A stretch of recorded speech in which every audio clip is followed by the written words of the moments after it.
آج میں آپ کے سامنے ایک ایسی شخصیت کا تعارف کروانا چاہتا ہوں کہ جن کے متعلق کہا جاتا ہے کہ غیبت کے شبستان میں چراغ انتظار جلانے والوں کے لیے ان کی شخصیت ایک مشعل راہ. آیت اللہ مہدی پور، آیت اللہ مہدی پور 30 سال سے، مہدی پور پے واورے، 30 سال سے اپنی قلم کو، اپنی زبان کو امام زمانہ کے لیے ایسا استعمال کیا کہ گویا ایک لحاظ سے حق ادا کر دیا. جب ان سے ایک دفعہ سوال پوچھا گیا، ایک انٹرویو لیا گیا درمیان میں جو آیت اللہ مہدی پور، کہ آپ نے آخر اپنی تمام تر توجہات کا مرکز فقط امام زمانہ کی ذات گرامی کو کیوں قرار دیا ہے؟ آپ فقط انہی کے متعلق لکھتے ہیں، انہی کی زیادہ بات کرتے ہیں. فرمایا آقا مہدی پور نے کہ اس زمانے میں امام زمانے سے مظلوم کوئی بھی نہیں. پھر ایک مثال بھی دی کہ نیپولین بوناپارٹ اگر دیکھا جائے تو لاکھوں جرائم اس کے ہیں، نہ یہ کوئی ماڈل ہے، نہ یہ کوئی نمونہ ہے، نہ اس کی کوئی سیرت ہے، نہ اس کا کوئی کردار ہے اگر دیکھا جائے، اور نہ جانے کتنی سینکڑوں اور ہزاروں کتابیں نیپولین بوناپارٹ کی سیرت پہ لکھی جا چکی. لیکن یہ حجت خدا، آدم سے لے کر خاتم تک جو تمام انبیاء کا ایک تنہا وارث، اس پر جتنی بھی کتابیں اب تک شائع ہوئی ہیں یا غیر مطبوعہ ہیں، پبلشڈ اور ان پبلشڈ، ان سب کتابوں کو بھی اگر جمع کیا جائے تو ان کی تعداد 3000 سے زیادہ نہیں. کیونکہ اگر آپ کو ایک دفعہ پہلے بھی ہماری سلسلے میں گفتگو ہوئی تھی تو میں نے ایک چیز بیان کی تھی کہ ایسا لوگ چھاپتے ہیں، ایسی اپنی جو بھی کاز ہوتا ہے اس کی ایسی خدمت انجام دیتے ہیں کہ selections from the Reader's Digest پتہ نہیں کتنے کروڑ کی تعداد میں چھپتا ہے ہر مہینے، کروڑوں کی تعداد میں. ریڈرز ڈائجسٹ جو ہے اس کو آپ دیکھیں، اس کے سلیکشن کو اگر آپ دیکھیں کتنی بڑی تعداد میں. تو کتنے امام زمانہ مظلوم ہیں کہ آدم سے لے کر خاتم تک کے 1,24,000 انبیاء کے تنہا وارث، اور اتنا کم لوگ ان کی طرف متوجہ. انہوں نے کہا ایک وجہ اور بھی، میں نے کیوں یہ کام شروع کیا امام زمانہ کے متعلق. کہہ رہے ہیں آج سے تقریباً 20 سال پہلے میں نے خواب دیکھا تھا. ایک خواب، خود فرماتے ہیں اگرچہ خواب حجت نہیں ہوتا لیکن کبھی کبھی خواب رہنما ثابت ہوتا ہے اور زندگی میں نور داخل کر دیتا. ہر دفعہ نہیں، جیسے کہ چھوٹے موٹے الٹے سیدھے قسم کے خواب آپ لوگوں کو آتے ہیں تو فوراً تعبیر پوچھنا شروع ہو جاتے ہیں اس کی. نہیں، کبھی کبھار ایسے خواب ہوتے ہیں کہ واقعاً اور رہنما ثابت ہوتے ہیں اور زندگی کے اندر ایک نور داخل کر دیتے ہیں. میں نے خواب میں دیکھا کہ پیغمبر اسلام اور امیر المومنین علیہ الصلوۃ والسلام بیٹھے ہوئے ہیں.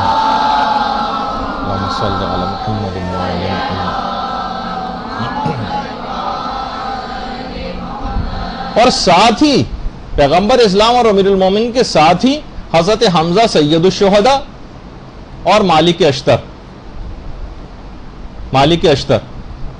یہ بھی ان کے ساتھ ہی بیٹھے ہوئے ہیں کہ مالک اشتر کی قبر ہے آپ کے سامنے. اور مالک اشتر اور حضرت حمزہ خطیب اور ذاکرین کی ایک لائن لگی ہوئی ہے اور اس میں اس قطار میں سب لوگ کھڑے ہوئے ہیں اور حمزہ اور مالک اشتر سب کو نمبر دے رہے ہیں. کہہ رہے میں مطمئن تھا، میں بھی قطار میں لگا ہوا تھا. اس زمانے میں جوان تھا اور خوب مطالعہ بھی کرتا تھا. ظاہر ہے کہ مدرسۃ القائم کی میں تو داخلہ نہیں لیا ہوا تھا کہ یہاں آنے کے بعد کتابوں وغیرہ پڑھنے کے اوپر پابندی لگ جائے. یعنی کہ جیسے کہ ظاہر ہے کہ اتنے عرصے سے آپ کی خدمت انجام دے رہے ہیں، معلوم تو چلتا ہے نا کتنی خواتین کتابیں پڑھ رہی ہیں، لائبریری سے کتنا استفادہ کر رہی ہیں. یہاں تو ہمیں یہ والی صورتحال زیادہ آپ لوگوں کی نظر آتی ہے، جیسے تالا لگا دیا گیا اور کتابیں پڑھنا بالکل موقوف کر دی. کہتے ہیں میں خوب مطالعہ بھی کرتا تھا اور میں مطمئن تھا کہ مجھے تو بہت ہی اچھے نمبر ملیں گے. مفید تقریریں کرتا تھا اور میں اطمینان میں تھا کہ کم سے کم 90 نمبر تو 100 میں سے مجھے ضرور ملیں گے. میں حضرت سید الشہداء کے پاس جب پہنچا تو حضرت سید الشہداء، کیونکہ حضرت حمزہ کا بھی ایک لقب سید الشہداء جب امام حسین کے بعد پھر مخصوص ہو گیا ہمارے امام حسین کے لیے، لیکن بہرحال ان کا بھی ایک لقب ہے۔ میں ان کے پاس جب گیا تو دیکھا کہ مجھے 60 نمبر دیے، 60۔ میں نے ان سے تو کچھ نہیں کہا، وہ اپنی کاپی لے کے میں پیغمبر اسلام کے پاس آیا کہ اور شکایتاً میں نے کہا کہ یا رسول اللہ دیکھیے اتنے کم نمبر سے 60 نمبر مجھے حضرت حمزہ نے دیے۔ پیغمبر نے کہا کہ جاؤ میرے چچا حمزہ ہی سے جا کر دریافت کرو کہ ایسا کیوں کیا ہے۔ میں دوبارہ حضرت حمزہ کے پاس آیا، کہا کہ اتنے کم نمبر؟ فرمایا تم ہر حوالے سے تقریر تو بہت اچھی کرتے ہو، البتہ ایک چیز کی کمی ہے، تم اپنے زمانے کے امام کے متعلق بہت کم گفتگو کرتے ہو۔ اچھا، کہہ رہے ہیں کہ بس اس کے بعد کہا کہ میں اس کے بعد خواب سے بیدار ہوا اور اس کے بعد میں نے عہد کر لیا کہ اپنی تقریر کا تیسرا حصہ امام زمانہ علیہ السلام کی ذات گرامی کے لیے مخصوص کر دوں۔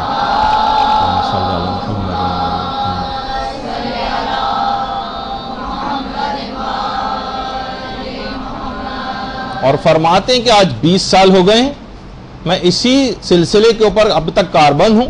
اچھا، اب ایسا بھی نہیں کہ 100% تقریر کا تیسرا حصہ یعنی ایک حصہ امام زمانہ کے لیے میں نے مخصوص کیا۔ پھر اس کے بعد فرماتے ہیں میں نے جب اس پہ کام شروع کیا تو اس راہ میں نے جتنے قدم آگے بڑھائے اتنی ہی زیادہ امام زمانہ کی عنایات شامل ہوتی چلی گئیں اور میں مزید سے مزید کوششیں کرتا چلا گیا۔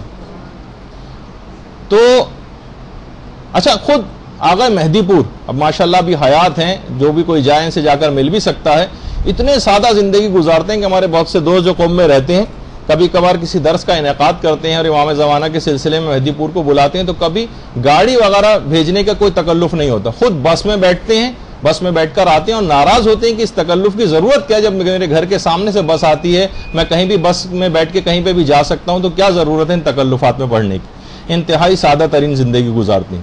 خود آغا مہدی پور فرماتے ہیں کہ اگرچہ میرے والد عالم دین نہیں تھے لیکن ہمارا خاندان ایک متدین خاندان تھا۔ دیکھیے، خاندان کو دیندار بنانا بھی ایک اہم چیز ہوتی، گھر میں جب ماحول اس قسم کا ہوتا ہے تب اس قسم کے لوگ جا کر آپ کو معاشرے کے اندر نظر آتے ہیں۔ کہنے 7 سال کی عمر سے البتہ میرے گھر والوں نے مجھے مدرسے میں داخلہ دلوا دیا تھا، یعنی کم عمری سے مدرسے میں جو جانا شروع کرتا ہے وہی اتنے بڑے کارناموں کے اوپر فائز ہوتا آپ کو نظر آئے گا، اتنے بڑے کارنامے کرتا نظر آئے گا۔ تو کہہ رہے ہیں اس کے بعد خیر پھر میں بڑا ہوتا گیا، یہاں تک کہ جب حضرت آیت اللہ محسن الحکیم، آیت اللہ محسن الحکیم ہے آپ کے سامنے، یہ جب ان کی وفات ہوئی، جس وقت آیت اللہ محسن الحکیم کی وفات ہوئی ہے تو پورا گویا ایک حکومت اور حکمرانی تھی عالم تشیع پر آیت اللہ محسن الحکیم۔ تو کہہ رہے ہیں اسی زمانے میں ہم نے تبریز میں ایک مجلس ترحیم رکھی آیت اللہ محسن الحکیم کے لیے، وہاں پر مجھے خطاب کا موقع دیا گیا۔ تو کہہ رہے ہیں وہ حدیث جو پیغمبر اسلام سے بھی ہے، چوتھے امام سے بھی ہے، چھٹے امام سے بھی ہے اور خود امام زمانہ علیہ السلام سے بھی، اللہم صلی علی محمد و علی محمد،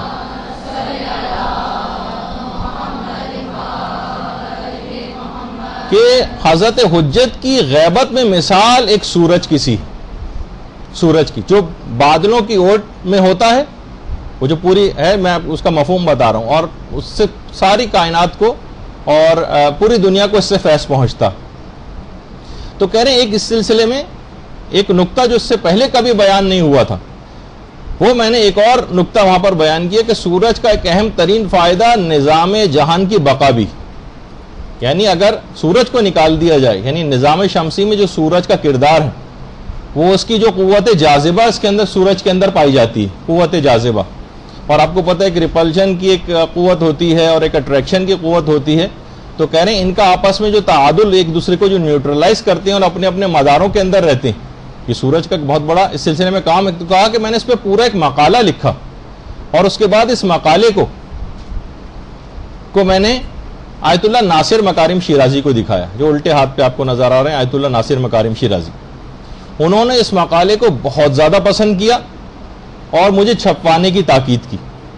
کہتے ہیں کہ البتہ یہ جو سورج بادلوں کی اوٹ میں جو فائدہ پہنچاتا ہے دنیا کو، اگرچہ علامہ مجلسی نے اس حدیث میں جو تشبیہ بیان کی ہے اس میں 8 وجوہات ذکر کی ہیں کہ یہ تشبیہ کیوں بیان ہوئی۔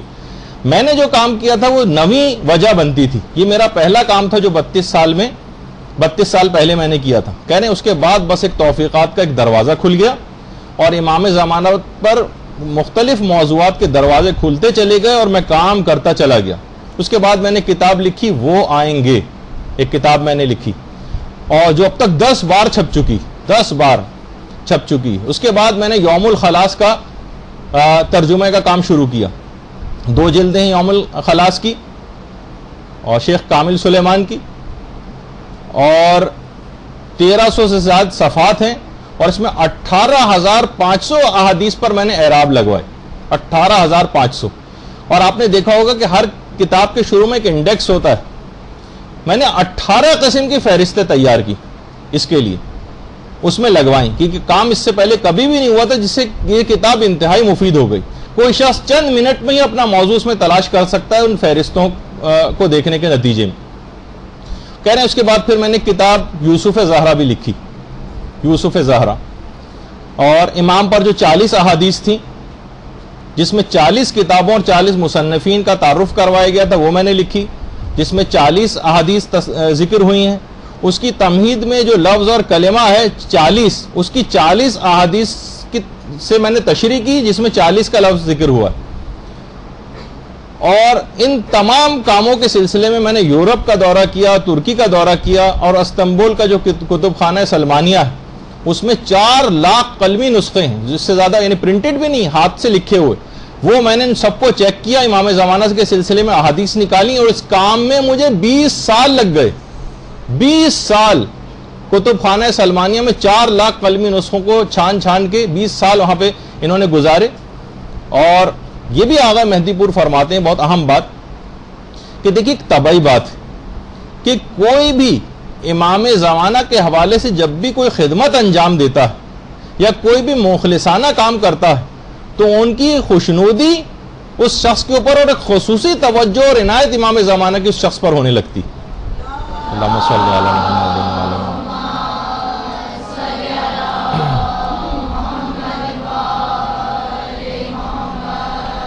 دیکھیے آپ کو بھی چاہیے کہ اپنے بساط کے مطابق کوئی نہ کوئی کام شروع کریں، جیسے کہ آگے چل کر میں ان کچھ کاموں کی فہرست بھی آپ کو بتاؤں گا کہ جو آپ لوگ شروع کر سکتے ہیں. اس وقت تو یہ کہ بہت خلوص دل کے ساتھ اور بہت ہی اچھے طریقے سے علم حاصل کرنے کی فکر کریں، اپنے مطالعے کو زیادہ سے زیادہ بڑھائیں، امام زمانہ سے تقرب اور توسل کے جو چیزیں ہیں وہ انجام دیں. کتنی ایسی چیزیں ہیں. برحمتك يا أرحم الراحمين وصلى الله على محمد وآله